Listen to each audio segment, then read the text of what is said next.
मित्रांनो, धनी पेरत असताना बरेच शेतकरी बांधव अख्खा पेरतात किंवा काही शेतकरी बांधव फोडून पेरतात. आता नेमकं यातील फायदा काय किंवा नुकसान काय होऊ शकतं? तर मित्रांनो, अख्खा धनी जेव्हा आपण पेरतो तर त्याचे काही नुकसान आपल्याला झेलावं लागतं. त्यामध्ये नंबर 1, आपल्या पिकाची उगवण उशिरा होते. मित्रांनो, जेव्हा आपण अख्खा धनी आपल्या शेतामध्ये टाकतो तर त्या धान्याचं वरचं जे कवच आहे ते फार कठीण आणि टणक असतं. त्यामुळं ते कुजायला वेळ लागतो. तो वेळ कमसे कम 10 ते 15 दिवस लागतो आणि त्यामुळं आपल्या पिकाची उगवण ही 10 ते 15 दिवस लेट होत असते. नंबर 2, एकाच जागी जास्त बी पडणं. मित्रांनो, जेव्हा ते आपण न फोडता धनी पेरतो तर त्यामध्ये 2 गर्भ असतात. त्यामुळं एकाच ठिकाणी 2 झाडं तयार होऊ शकतात. त्यामुळं झाडांना पाहिजे ते न्यूट्रिएंट्स कमी पडतात आणि त्यामुळं झाड हे बारीक राहून जातं. आणि नंबर 3, विरळणीचा त्रास.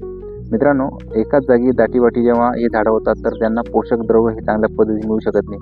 त्यांना सूर्यप्रकाश चांगला मिळत नाही आणि हवाही खेळती राहत नाही. त्यामुळं त्या झाडाचं पोषण चांगलं होत नाही व झाड चांगल्या पद्धतीने बनायला हवं ते चांगलं बनत नाही. त्यामुळं मार्केटमध्ये आपला भाव पडू शकतो आणि आपल्याला याचं नुकसान झेलावं लागतं. तर मित्रांनो, धनी पेरत असताना शक्यतो फोडून पेरावं, कारण फोडून पेरण्याचे फायदे आहे. पटकन उगवून येतं, चांगल्या पद्धतीचं उगतं, झाड चांगलं बनतं, हिरवंगार दिसतं, हवा खेळती राहते, मोकळं राहतं. त्यामुळं जेव्हा फोडून आपण धनी पेरतो तेव्हा त्याचे फायदे आपल्याला दिसून येतात.